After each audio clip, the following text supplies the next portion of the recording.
What's up guys, my name is Ace, and this coming Tuesday, January 20th, we are going to be getting an update in Battlefield 6. Unfortunately, not the Season 2 update that initially we would have been expecting.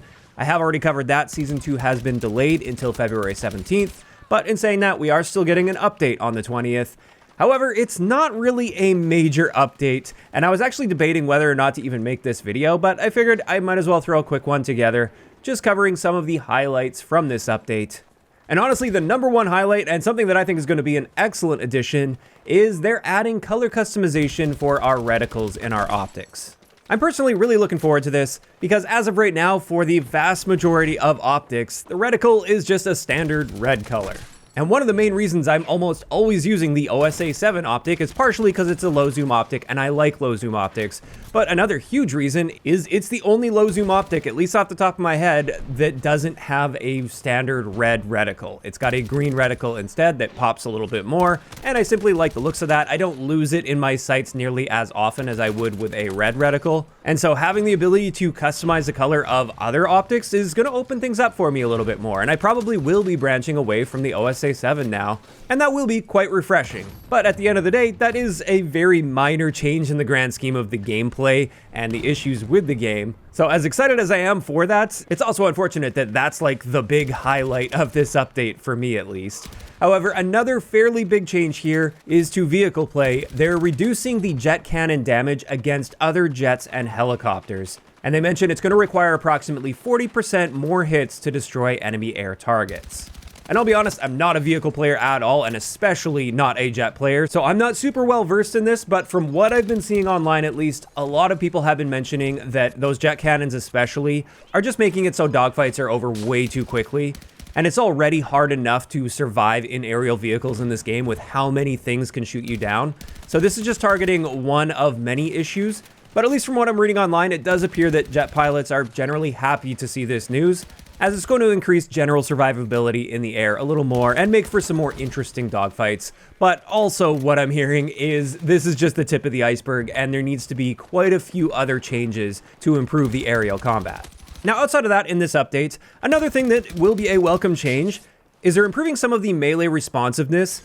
Most importantly, they're improving how sprint is interrupted when performing melee attacks. So your sprint will now only be interrupted until the attack reaches its target, and then you can get right back into sprinting again, rather than having to wait for the full duration of the animation. And that's something I've really noticed as well. It does feel very clunky and sluggish, especially if I'm just like meleeing a chain link fence, for instance, and I just want to get through it really quickly. It just seems really awkward and clunky, hitting that melee attack, breaking the fence down, and then just feeling like I'm stuck in mud for a little while after I've already knocked the fence down before I can get back into a sprint. So this is another welcome change. I think this is definitely going to make things feel better in those specific scenarios where you're doing something like that.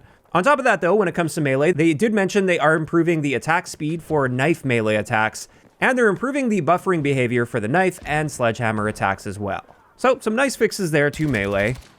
Then on top of that, when it comes to the weapon section here, there's a bunch of little bugs and UI fixes, like the bipod attachments no longer display always providing a hipfire accuracy bonus, as that bonus was only applying when the bipod was deployed. And that's something I discovered early on, but it's not really immediately obvious when just looking at the hipfire stats when creating your build. And I know a lot of people thought the bipod would just always improve your hipfire, and that was never the case. They also fixed an issue where the Grim 1.5x optic on the DB12 would cost fewer loadout points than intended. There was also an issue with the iron sights on the RPKM where it was shooting lower than intended when using the short barrel specifically. And with the TR7, they fixed an issue where the light barrel was incorrectly improving your muzzle velocity. Now on top of that, in the firing range, target dummies can now take damage while in the process of getting back up. Super minor thing there. And then another interesting change here, which I'm looking forward to testing out, is when shooting with a suppressor after this update, it's going to emit a small muzzle flash when viewed from close range only. I'm not sure how impactful that's really going to be, since when you're in really close quarters, muzzle flash is probably not really a big deal most of the time. But hey, maybe some situations where somebody's hiding in a really dark corner or something and they shoot you, maybe this will just help you locate where they are a little bit faster.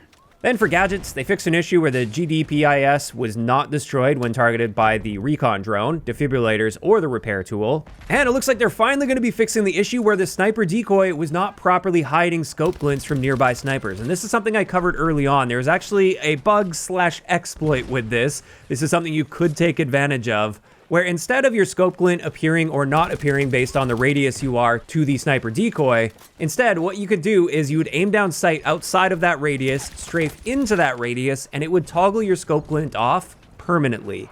Unless you did the reverse, which is aiming down sight and then strafing outside of the radius. So you could actually just turn off your scope glint and then carry on throughout the match with 0 scope glint on your sniper rifle. And you didn't even have to stay near a sniper decoy at that point. You could go anywhere on the map with no scope glint. That was a big problem that thankfully didn't really become super widespread, but it looks like they will be taking care of that with this update. And then they fixed some issues with the assault ladder as well, where if it was positioned above you, it couldn't be entered, or sometimes you would get launched unexpectedly when attempting to enter a ladder. I don't think I've ever actually seen that one, at least not since the early days of the game. I know bouncing off ladders early on was a big thing, but they fixed that a while back, and they're also just improving these soldier animations when climbing ladders. Now, outside of all that, there's some really edge case bug fixes, some UI fixes. In game modes where you could have armor, so primarily Battle Royale and Gauntlet, the armor bar would sometimes disappear or it just wasn't being displayed properly. They're fixing that with this update as well.